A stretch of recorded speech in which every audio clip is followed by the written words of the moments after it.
Hai semua, selamat datang di materi perkuliahan pengembangan produk baru dari program studi D4 Manajemen Pemasaran Politeknik Negeri Bandung.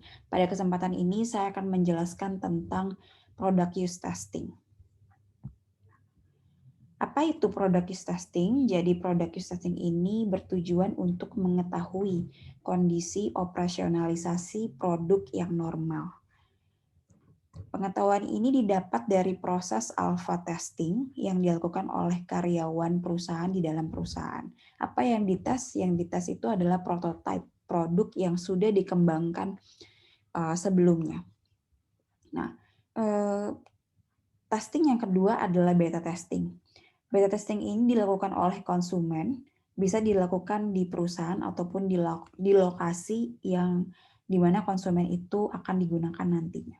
Tujuan dari beta testing ini adalah mengetahui apakah produk berjalan sesuai harapan konsumen dan bebas dari kesalahan atau kecacatan. Nah, slide ini menjelaskan tentang peran marketing selama pengembangan produk. Peran marketing cukup penting di era industri 4.0 sekarang. Kalau dulu sebelum era ini, era industri sebelum 4.0 itu, persaingan industrinya ini adalah berbasis supply atau kesediaan bahan baku. Sehingga persaingan bisnis masih belum kuat di era tersebut. Nah, sehingga kerjaan seorang marketing ketika itu hanya menjual produk yang dibuat perusahaan. Gitu ya. Jadi dulu itu sebelum 4.0 ini begitu kencang gitu. Nah, kerjaan seorang marketing itu tidak ada di ranah proses hulu produksi. Nah, akan tetapi di era digital atau di era industri 4.0 sekarang, persaingan bisnis berpindah dari faktor supply ke faktor demand. Atau kita sebutnya adalah market oriented.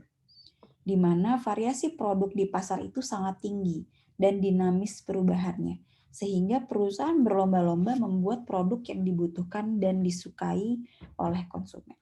Oleh karena itu, tim marketing sekarang bisa terjun langsung atau bekerja pada tahap pengembangan produk baru, bahkan sejak tahap awal pembuatan produk baru. Peran yang harus diperhatikan tim marketing ketika selama proses development ini adalah memberi saran bagaimana produk yang baru ini bisa cocok dengan kemampuan marketing perusahaan dan juga apa yang saat ini sedang dibutuhkan oleh pasar. Dari segi kemampuan marketing perusahaan, tim marketing harus paham tentang sales performance, human resources yang nantinya akan masuk ke ranah proses servisnya. Yang ketiga adalah kemampuan perusahaan untuk mendistribusi produk. Kecocokan kemampuan perusahaan dan market needs akan meningkatkan kesuksesan produk baru. Nah, untuk melihat kecocokan ini, seluruh tim harus memperhatikan apa yang terjadi di marketplace. Jadi bukan pekerjaan marketing saja yang perlu knowledgeable tentang marketplace, tapi tim marketing juga harus bisa mengkoordinir tim untuk memikirkan sumber-sumber informasi apa saja yang penting untuk menganalisis faktor-faktor yang akan mempengaruhi persaingan di marketplace. Marketing ramp up adalah situasi atau sebuah istilah gitu ya, yang menjelaskan keberhasilan prototipe produk pada product use testing. Jadi apa yang dikatakan berhasil ini ditunjukkan dengan hasil yang dijanjikan sejak awal pengembangan produk, sejak awal mengkonsep produk ini akan seperti apa. Marketing run up ini adalah sebuah istilah yang menunjukkan bahwa product use testing ini cukup dan bisa dilanjutkan ke tahap produksi massal. Di sini kerjaan seorang marketing berlanjut menjadi rev up, di mana marketer itu akan mempersiapkan operasionalisasi produk launch dan juga distribusinya. Nah, ini adalah 3 pekerjaan yang nantinya akan dilakukan ketika marketing ramp up ini sudah selesai. Misalnya menentukan kira-kira akan dijual di mana. Terus juga kira-kira tuh service availability-nya bagaimana, packaging, branding, dan lain sebagainya. Nah, slide ini menjelaskan argumen-argumen apa saja yang tidak menyetujui product use testing gitu ya. Jadi ada beberapa pemahaman bahwa sebenarnya product use testing itu tidak terlalu urgent gitu untuk dilakukan perusahaan. Yang pertama adalah a fortune has already been spent on the product. Artinya perusahaan itu telah mengerjakan produk ini, pengembangan produk ini berbulan-bulan atau bahkan bertahun-tahun, sehingga perusahaan ini telah menghabiskan banyak uang, sehingga produk testing ini tuh hanya buang-buang uang saja. Yang kedua adalah market research telah menunjukkan bahwa ya produk ini tuh kalau di launching tuh akan menang gitu di pasar. Jadi biasanya perusahaan tuh akan memanggil para ahli tuh yang untuk market research, dan juga market research itu sudah memastikan bahwa pengguna ini pasti menginginkan produk seperti ini. Faktor yang ketiga adalah bisa jadi kompetitor itu sedang mengembangkan produk yang sama. Karena itu sepertinya produk use testing ini hanya buang-buang waktu saja. Nah, faktor yang keempat adalah kalau produk ini diuji lagi, kadang-kadang persepsi yang timbul di manajemen itu adalah kita nggak percaya lagi nih dengan produk yang ingin kita kembangkan atau yang sedang kita kembangkan. Ya. Faktor yang kelima adalah pelanggan tidak bisa hanya mengambil item baru dan mencobanya dengan adil. Maksudnya bahwa kita kan sudah yakin gitu ya bahwa konsumen itu butuh. Jadi sebenarnya konsumen itu tidak perlulah belajar lagi untuk menggunakan produk ini karena dari segi riset ini sudah cukup kuat. Nah, yang terakhir adalah ini yang terburuk dari semua argumen. Jadi bisa jadi pesaing itu bisa mendapat konsep yang sedang kita atau ide yang sedang kita kembangkan atau mencuri ide yang sedang kita kembangkan. Kalau perusahaan ini melakukan product use testing, bisa jadi kompetitor itu melihat bagaimana perusahaan ini melakukan product use testing dan juga menerapkan konsep produk itu di perusahaannya. Nah, tapi argumen ini tuh tidak cukup kuat ketika ada studi kasus gitu ya bahwa produk use testing ini cukup penting. Slide ini menjelaskan studi kasus betapa pentingnya produk use testing dan beberapa argumen yang menguatkan bahwa perusahaan perlu melakukan produk use testing. Misalnya perusahaan Gillette.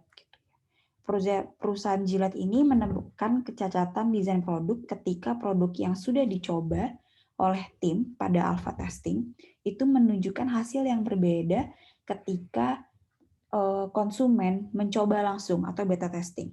Hal ini menunjukkan bahwa proses itu tidak pernah berjalan linear, atau dalam artian terkadang proses itu tidak berjalan sesuai dengan persepsi tim. Nah, ada 3 argumen yang menguatkan bahwa perusahaan perlu melakukan product use testing. Statement pertama adalah lebih baik membuat inovasi teknologi yang jelas batasannya mana yang kemungkinan bisa ditiru, mana yang kemungkinan tidak bisa ditiru oleh kompetitor. Product use testing ini akan meningkatkan pemahaman bagaimana produk ini akan digunakan oleh konsumen sekaligus akan dikopi oleh kompetitor. Nah, sehingga perusahaan bisa memposisikan diri di mata konsumen dan juga kompetitor. Argumen yang kedua adalah kebutuhan konsumen terkadang sulit untuk diprediksi. Apakah konsumen betul-betul membutuhkan produk yang akan ditawarkan? Nah, hal ini tuh cukup penting ketika produk ini berbasis teknologi.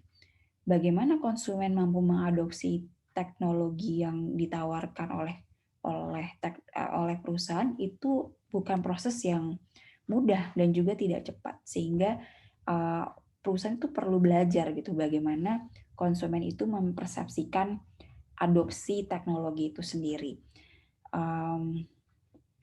Nah, argumen yang terakhir itu adalah dengan product use testing gitu ya, perusahaan itu bisa memastikan kualitas produk sebelum produk ini diproduksi secara massal dan dipasarkan.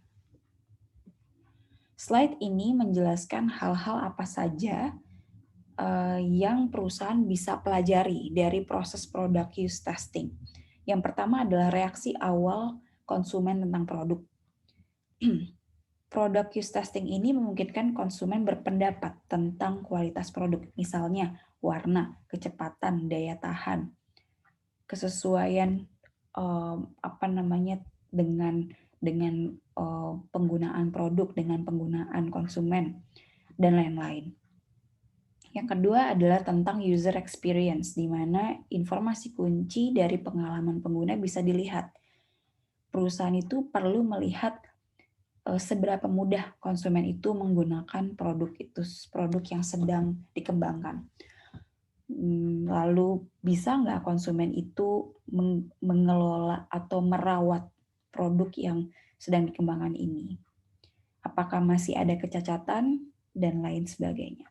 Yang terakhir adalah product use testing ini memungkinkan adanya diagnostic information tentang masalah-masalah yang dihadapi pada konsumen sekaligus product adjustment yang diinginkan oleh konsumen.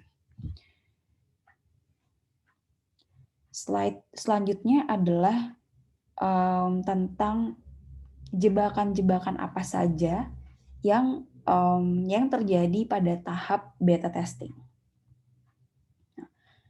Nah, ini adalah beberapa konsep yang bisa jadi menjebak perusahaan gitu ya untuk melakukan beta testing. Nah, yang pertama adalah faktor teknis mengukur performa produk yang terkadang kurang dikuasai perusahaan sehingga perusahaan tuh perlu outsourcing. Yang kedua adalah spesifikasi terukur tentang bagaimana mengukur persepsi apa itu user friendly. Ya, yang ketiga adalah pengujian yang memakan waktu yang lama sehingga pemasaran produk tidak sesuai rencana. Yang keempat adalah terlalu percaya dengan alpha testing sehingga beta testing kurang diperhatikan kualitasnya. Yang kelima adalah mengabaikan hasil negatif dari beta testing sehingga evaluasi akhir itu kurang menyeluruh dan mendalam. Nah, ini adalah faktor-faktor yang membuat perusahaan itu agak malas ya untuk melakukan beta testing. Nah, yang selanjutnya adalah gamma testing. Ini adalah kelanjutan dari beta testing. Gamma testing ini adalah bertujuan untuk menciptakan kondisi yang ideal untuk kebutuhan konsumen. Gamma testing melibatkan fase yang cukup panjang dan teliti untuk mencocokkan antara produk dan kebutuhan konsumen. Tidak semua perusahaan mengadopsi gamma testing ini karena pertimbangan waktu, biaya, dan kecepatan launching produk dengan kompetitor. Tapi untuk industri obat-obatan dan alat medis, gamma testing ini penting untuk dilakukan. Slide ini menjelaskan kombinasi product use testing yang terdiri dari tipe testing, bisa monadik, pair comparison, dan yang terakhir adalah triangular. Nah, lalu juga tipe produknya seperti apa dan instruksi menggunakan produk. Nah, ini tipe-tipe product use testing. Nah, slide ini menjelaskan aspek-aspek apa saja yang wajib dipertimbangkan ketika memulai product use testing. Ini cukup banyak untuk bisa dipertimbangkan dan sifatnya itu situasional, tergantung dari industri yang sedang mengembangkan produk.